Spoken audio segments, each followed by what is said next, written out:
Խնդրում եմ ներկայացեք ու պարզաբանեք, թե ինչ ակնկալիքներ ունեք եւ արդյոք միայն ՄԱԿ-ի գրասենյակին եք ուղղելու ձեր հորդորը, զբաղվել ձեր նշած կառույցը ապահովելով այդ հանձնաժողովը, որը պետք է ձեր պատկերացմամբ զբաղվի գերիների հարցերով։ Ես Տարոն Ղազարյանն եմ, Դաշնակցության Նիկոլ Աղբելյան ուսանողական միության Վահան Հովհաննիսյան ազգային քաղաքական դպրոցի պատասխանատու։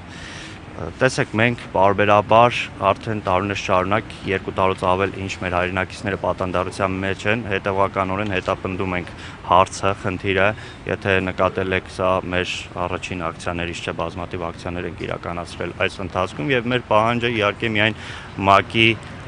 հայաստանյան գրասենյակին եւ մասնավորապես ՄԱԿ-ին ուղղված չէ, բոլոր այն միջազգային կազմակերպություններին, որոնք որ ունեն հանձնառություն։ Ակցիաներ տեղի են ունեցել այլ կազմակերպությունների ներկայացությունների առջև եւ հավանաբար կրկին